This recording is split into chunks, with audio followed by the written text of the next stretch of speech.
कर रहा है, कोई कौन सी सेवा कर रहा है ना। बच्चों ने चाय ढोल दी ऊपर, हाँ, परेशान कर रहे बच्चे। हम छोटी छोटी बातों पे चिढ़ जाते हैं, लेकिन इसका हमें अंजाम बहुत बड़ा भुगतना पड़ता है। हमें ध्यान नहीं रहता है, लेकिन इसका इफेक्ट जो है वो हमारी बुद्धि पे पड़ता है। समझ रहे हो? तो प्रभुपाद बताते हैं कि हम क्रोध को किस प्रकार से वश में कर सकते हैं। क्रोध सभी को आता है, यहाँ पे सभी की आंखों में नजर आ रहा है। तो क्रोध को वश में करने का एक बहुत ही सुंदर प्रभुपाद जी ने उत्तर दिया है हमें। और वो उत्तर जो है वो है, दो प्रकार से आप क्रोध को वश में कर सकते हो।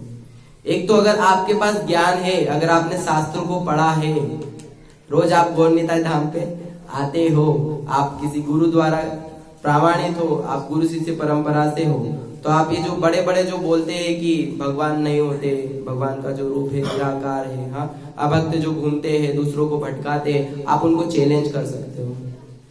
जैसे कि हमारे इस्कॉन के जो बड़े बड़े जो भक्त है, वो ये बड़े बड़े जो साइंटिस्ट रहते हैं, इनको चैलेंज करने जाते हैं।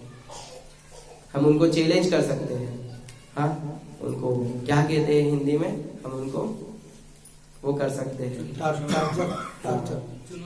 चुनौती दे सकते हैं। हमसे करो तर्क वितर्क, कहते हो ना तुम भगवान नहीं है, तो हम उनको प्रमाण के साथ, मतलब यहाँ पे हमारा क्रोध हम उत्पन्न कर सकते हैं। जो क्योंकि होता क्या है प्रभु, क्योंकि शास्त्र में बताया गया, प्रभुपाद कहते हैं कि ये क्रोध भी प्रभु भगवान के द्वारा हमें स्पेशल दिया गया है। क्यों? इसका भी हमें उपयोग करना पड़ता है। ऐसा नहीं कि क्रोध आता है तो उसको हमें वश में रखता है, नहीं। जहां जहां धर्म की हानि हो रही है, हाँ, भगवान ने क्या कहा है, परित्राणाय साधुनाम विनाशाय दुष्कृताम, हाँ, धर्म संस्थापनाय चाहे संभवामि युगे युगे। हाँ, भगवान आएंगे, लेकिन उनके आने के पहले उन्होंने हमें यहाँ भेजा है। क्यों? धर्म की रक्षा करने के लिए। और धर्म की रक्षा हम क्यों करेंगे, कहाँ पे करेंगे, कैसे करेंगे? और जब धर्म की रक्षा हम करेंगे तो हमें क्रोध की अति आवश्यकता है प्रभु। हाँ, मान लीजिए सामने गो हत्या हो रही है, तो आप क्या विनम्रता से जाओगे, हंस के जाओगे, प्रभु छोड़ दो? हाँ, हमें वहां क्रोध दिखाना पड़ेगा। तो क्रोध भी अति आवश्यक है। ये जो क्रोध हमें आता है, ये जो बच्चे हमें परेशान करते हैं, हाँ, घर वाले हमें परेशान करते हैं, दिमाग सटक जाता है हर 2 मिनट में, हाँ, बुद्धि का नाश हो जाता है। ये जो क्रोध है, इसको संभाल के रखिए। ये जो क्रोध है हमें सही जगह पे यूज करना है, उसका समय आता है। जैसे एक आप क्रोध को वहां पे यूज कर सकते हो, हाँ, जो तर्क वितर्क करता है, जो भगवान के विषय में अपशब्द कहता है, हाँ, जो भगवत गीता की निंदा करता है, प्रभुपाद के विषय में निंदा करता है, गौर निताई को नहीं मानता, गौर निताई की निंदा करता है, एक आप क्रोध को यहाँ पे यूज कर सकते हो। और भगवत गीता में तो बताया गया है कि अगर 4 प्रकार की आप हत्या भी कर दोगे, गला काट के भी आ जाओगे, तो आपको कोई पाप नहीं लगेगा। वो 4 कौन कौन से है? एक जो घर में आग लगाता है ना, ये सब पांडवों के साथ हो चुका है, कृष्ण ने उदाहरण दिए थे, है ना। घर में आके से झोपड़ी के अंदर लेके गए थे, घास की घी की रोटी झोपड़ी बनाई थी अर्जुन को, हाँ, पांडवों को लेके गए थे वहां पे, फिर आग लगाई थी उन्होंने, हाँ। एक विष में, खीर के अंदर विष देने वाला, तो जो भीम है उनको खीर के अंदर जो विष दिया गया था, ठीक है। एक और कौन? पराई स्त्री का अपहरण करने वाला, हाँ, द्रौपदी के साथ इन्होंने किया था, ठीक है। ये कृष्ण अर्जुन को ही उदाहरण दे रहे हैं, और ये आज हमें देखने को भी मिलते हैं। ये अगर 4 प्रकार के कोई मनुष्य करते हैं तो ये आसुरी प्रवृत्ति वाले हैं, ठीक है। शैतान तो हम हैं, क्योंकि हमारे अंदर ये सारे दोष भरे हुए। तो एक और कौन है?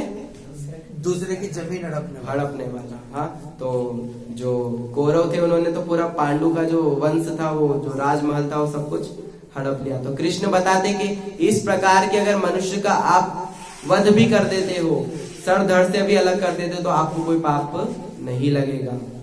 और एक क्रोध तो आप यहाँ पे यूज कर सकते हो, दूसरा आप क्रोध कहाँ पे यूज कर सकते हो? तो एक क्रोध जो है वो आप खुद पे यूज कर सकते हो।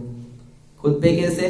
हाँ, तो हमारे अंदर कितने सारे दोष है प्रभु, हाँ। हम बाथरूम में जाओ ना, मैं तो प्रभु जाता हूँ कभी कभी, मैं ऐसे ही करता था उज्जैन में। आप वहां पे एक रूम में अकेले पैक हो जाओ, हाँ, या फिर खुद को अगर मार सकते हो तो मारो, क्योंकि प्रेम भक्ति प्रभु तो हमें बहुत ट्रेनिंग देते थे इस विषय में। अपने हाथों से ही खुद को झापट मारो, खुद को सुधारो। दूसरों को सुधारने से पहले हमें खुद को सुधारना है।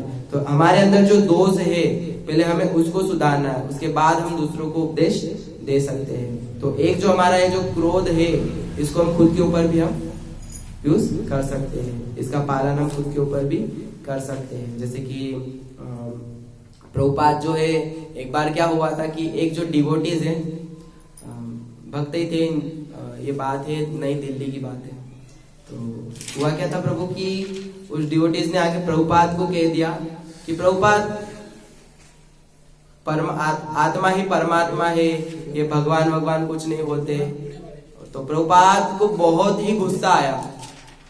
प्रभुपाद ने चालू कर दिया, तुम रास्कल हो, तुम शैतान हो, तुम दुष्ट हो, तुम दानव हो, मूर्ख व्यक्ति, रास्कल, बहुत कुछ बोला प्रभुपाद ने 45 से 40 मिनट तक। वो जो डिवोटीज था वो घबरा गया, घबराने के कारण उसके पसीने पसीने छूटने लगे। अब वो प्रभुपाद से तो आके मिला नहीं सकता, प्रभुपाद ने खूब डांटा। और 45 से 40 मिनट बाद, प्रभुपाद ध्यान रखना कभी भी 40 से 45 मिनट के ज्यादा किसी को उपदेश नहीं देते। अगर किसी को डांटते भी है तो 45 मिनट से ज्यादा नहीं डांटते। जैसे 45 मिनट हुए प्रभुपाद चले गए तो डिवोटीज जो है फिर वो ऊपर हुआ। तो प्रभुपाद ने क्रोध का उपयोग वहां पे भी करा। कैसे करा? जब उस डिवोटीज ने क्या बोला कि प्रभुपाद आत्मा ही परमात्मा है, भगवान कुछ नहीं होता। तो प्रभुपाद ने इस क्रोध का जो उपयोग है, यहाँ पे प्रभुपाद ने क्रोध का उपयोग किया। ऐसा एक और उदाहरण आता है प्रभुपाद का ही है कि न्यूयॉर्क की बात है। न्यूयॉर्क में बहुत बड़ा पांडाल लगा हुआ था, तो वहां पे प्रभुपाद को भी आमंत्रित किया गया। तो साथ में और भी मायावादियों को भी आमंत्रित किया गया था। तो जब मायावादियों को आमंत्रित किया गया तो प्रभुपाद से पहले एक वरिष्ठ थे, मायावादी थे, वो उनको आमंत्रित किया गया कि प्रभु थोड़ी देर आप लेक्चर दीजिए, उसके बाद प्रभुपाद देंगे। तो वो गए और वो तो बैंड बजाने लगे। हाँ, मायावादी के चक्कर में बहुत कुछ भगवान के देवी देवताओं के विषय में अलग अलग बोलने लगे। प्रभुपाद को बहुत क्रोध आ रहा था। अब उनका जो लेक्चर था वो तो 60 से 70 मिनट का लेक्चर था। अब प्रभुपाद करे तो करे क्या, उनका तो क्रोध बढ़ता जा रहा। तो वो स्टेज के पीछे हाथ पीछे बांध के घूमने लगे, इधर टहलने लगे। तो प्रभुपाद के जो डिवोटी जो भक्त है वो आके पूछते हैं कि प्रभुपाद क्या हुआ, रास्कल दूर हो जाओ मुझसे तुम। हाँ, ये जैसे ही लेक्चर देके खत्म होगा ना, इसकी मैं बैंड बजाऊंगा मायावादी की कैसे भी करके। तो प्रभुपाद जैसे ही उनका लेक्चर समाप्त हुआ तो प्रभुपाद जाते हैं लेक्चर देने के लिए, और वहां पे उस मायावादी की प्रभुपाद बैंड बजाते हैं। तो एक क्रोध का उपयोग आप यहाँ पर भी कर सकते हैं। तो इस प्रकार से ये जो हमारा क्रोध है इसका हम उपयोग कर सकते हैं। क्योंकि अगर ज्यादा क्रोध आ रहा है तो मैंने बताया है आपको, या तो बॉक्सिंग का जो है बालू रेत में भर लो, उसको पीटो उसको अच्छे से, या फिर बाहर निकल के आप करो, लेकिन आप फैमिली पे क्रोध नहीं कर सकते। मैंने देखा है गृहस्थ में काफी को कि कहा किसी और ने और गुस्सा किसी और पर उतार रहे हैं। हाँ, एक किसी और की गलती है लेकिन हम कह किसी और को रहे हैं। हाँ, ये स्वाभाविक बात है, ये प्रभु जी में बहुत ही देखने को मिलता है, ये बहुत ही गलत बात है। तो हमें अगर ऐसा क्रोध आता है तो कभी आप पधारिए, मेरे साथ चलिए, हम बदनावर में चलते हैं और हम करते हैं तर्क वितर्क सबसे तो हम उसका क्रोध का वहां पे उपयोग कर सकते हैं। तो ये क्रोध की परिभाषा थी। अब हम आते हैं जीवा। जीवा का अर्थ क्या है? जीवा, वाणी से अटैचमेंट है इसका। तो जो जीवा है इसका कार्य क्या रहता है? स्वाद लेना हर चीज का। हाँ? कुछ भी बोलते हैं, मिठास निकालनी है, कड़वाहट निकालनी है, करेला खिलाना है सामने वाले को, कि पत्ता गोभी की सब्जी खिलानी है, कि गुलाब जामुन खिलाना है। हाँ, ये सब जीवा पे आधारित रहता है। और हम जो खाते हैं, हमारे जब पेट में जाता है तो हमें पहले जीवा से आज्ञा लेनी पड़ती है। इसको अगर टेस्ट जमेगा तो ही पेट के अंदर उतरेगा, अन्यथा नहीं उतरेगा। तो जीवा का काम जो है वो, क्योंकि हम जो प्रभु जो कुछ भी बोलते हैं ये बोल रहे वाणी के माध्यम से, लेकिन ये आवाज जो आ रही है जीवा के कारण आ रही है। आप पकड़ लो जीवा 2 मिनट आपकी, आप बोल ही नहीं पाओगे कुछ। हाँ? कि बोल पाओगे? नहीं बोल पाएंगे। जो पूरा कार्य है जीवा का कार्य है प्रभु। तो होता क्या है कि हमारे जीवा को वश में कैसे रखें? तो हम रोज बोलते हैं, से अन्नामृत खाओ, राधा कृष्ण गुण गाओ, प्रेम डाको चित निताय, जय निमाय जय निताय। हाँ, जीवा जय सपसादन दिल भय। हाँ, तो इस जीवा को वश में रखने का एक सुंदर सा उपाय है। आपको कृष्ण का ही गुणगान करना है।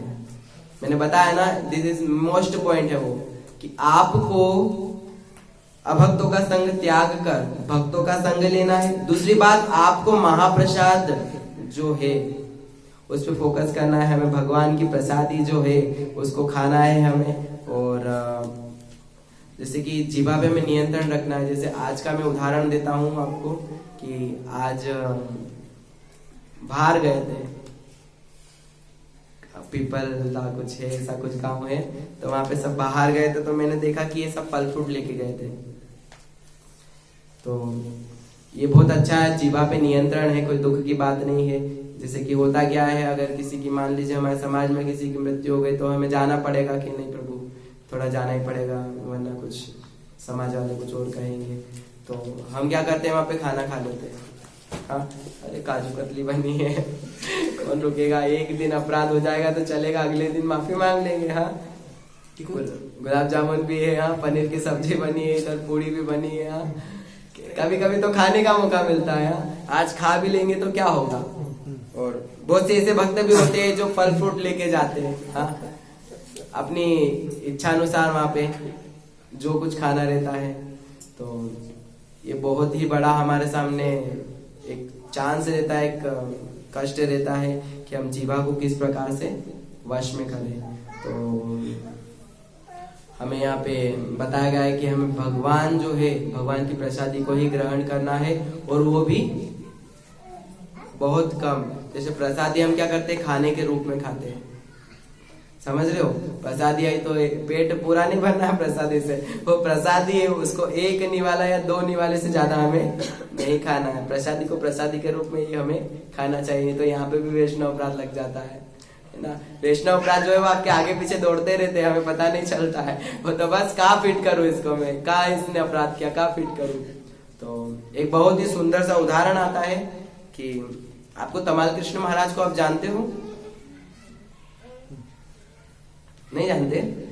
तमाल कृष्ण महाराज है, मायापुर के एक बहुत सुंदर डिवोटीज थे। वो भक्ति चारू स्वामी महाराज के साथ के थे। प्रभुपाद के, मतलब मायापुर जो मंदिर है, पहले जो मंदिर था उसके प्रेसिडेंट थे वो। तो प्रभुपाद ने उनको चाइना भेजा था। कहाँ पे? चाइना भेजा था। तो तमाल कृष्ण महाराज ने प्रभुपाद से बोला, प्रभुपाद वहां पे तो सब चाइनीज बोलते हैं, वहां में भक्ति का प्रचार कैसे करूंगा।